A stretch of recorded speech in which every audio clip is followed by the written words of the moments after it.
ఎవరు అంటే పవన్ కళ్యాణ్ గారు అనేటువంటి చెప్పడంలో ఏమాత్రం కూడా అనుమానం లేదు మిత్రులు. దాదాపు 5,000 ఒక్కొక్క గ్రామాలు, 5,200 కిలోమీటర్లు ఏదైతే 280 OHSRలు OHBRలు నిర్మించడం ద్వారా, ఎక్కడైతే ర్యాపిడ్ శాండ్ ఫిల్టర్ సిస్టమ్ ద్వారా ఇక్కడే నీటిని శుద్ధి చేసి మన గ్రామంలో మన ఇంటికి నీటిని చేర్చేటువంటి బృహత్తరమైనటువంటి కార్యక్రమం ఇవాళ మనం శంకుస్థాపన భూమి పూజ చేసుకునేటువంటి కార్యక్రమం విషయాన్ని మీరంతా కూడా గమనించాలి మిత్రులు. ఈ విధంగా ప్రజా ప్రయోజనాల కోసం నిరంతరం కూడా సామాన్య పీడిత దళిత వర్గాలు ఎవరైతే ఉన్నాయో వారి యొక్క ప్రయోజనాలను కాపాడడం కోసం పనిచేసేటువంటి వ్యక్తి ముఖ్యమంత్రి గారు పవన్ కళ్యాణ్ అని చెప్పడంలో ఏమాత్రం కూడా సందేహం లేదు.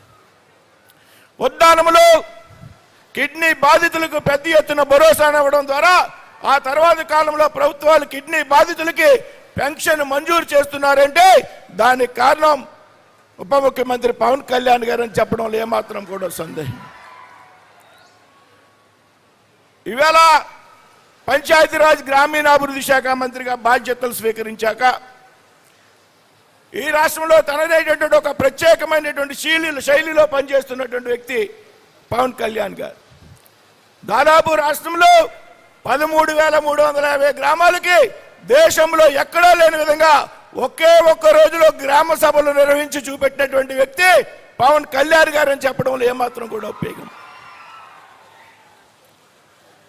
అదేవిధంగా ఇవాళ అడవి తల్లి బాట పేరుతో ఏదైతే గిరిజన తండాలు ఉన్నాయో వారందరికీ కూడా పెద్ద ఎత్తున రోడ్లను ఏర్పాటు చేసేటువంటి కార్యక్రమం, పల్లె పండుగ పేరుతో గ్రామీణ ప్రాంతాల్లో పెద్ద ఎత్తున రోడ్లు వేసేటువంటి కార్యక్రమానికి శ్రీకారం చుట్టినటువంటి వ్యక్తి పవన్ కళ్యాణ్ గారు అనేటువంటి విషయాన్ని సందర్భంగా గుర్తు చేస్తున్నాను మిత్రులు.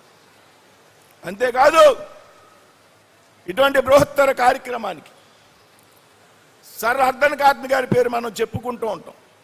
చాలామంది మాట్లాడారు. అపర భగీరథుడు, మన దేశానికి సంబంధించినటువంటి వ్యక్తి కాదు.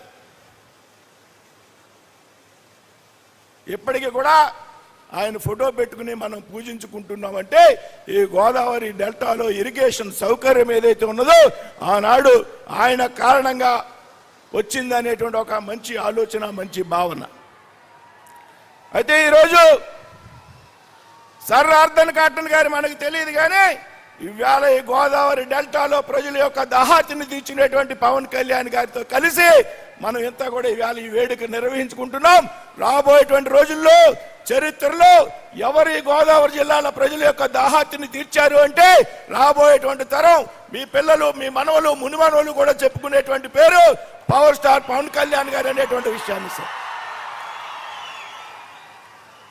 అదేవిధంగా ఆయన ఔదార్యం విషయంలో ఈ మధ్యన క్రికెట్ మహిళలు ప్రపంచ కప్ నెగ్గితే వారందరినీ పిలిచి సత్కరించి బట్టలు పెట్టి బహుమతులు ఇచ్చి 5 లక్షల రూపాయల నగదు ఇచ్చి ఎవరైతే గిరిజన తండాలో ఉన్నటువంటి ప్లేయర్స్ ఉన్నారో వారి గ్రామాలకి మాకు రహదారి లేదంటే సాయంత్రం లోపు కూడా రహదారిని మంజూరు చేయించి వేయించినటువంటి వ్యక్తి.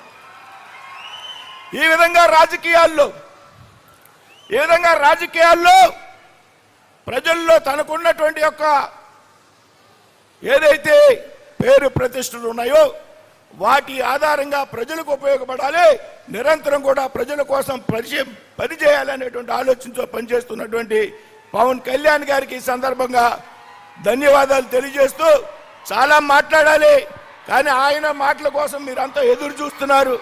నాకు తెలుసు ఈ విధంగా రాబోయేటువంటి రోజుల్లో ఇవాళ ఒక విషయం చెప్పాలా ముందు, ఇవాళ ఇటువంటి అభివృద్ధి కార్యక్రమాలు జరుగుతున్నాయంటే ఇవాళ పెద్ద ఎత్తున ఏదైతే గత ఎన్నికల్లో తెలుగుదేశం పార్టీని, భారతీయ జనతా పార్టీని కూడా సమన్వయం చేసి గతంలో ఉన్నటువంటి రాక్షస ప్రభుత్వం, సన్నాసి ప్రభుత్వాన్ని ఇంటికి తరిమి కొట్టాము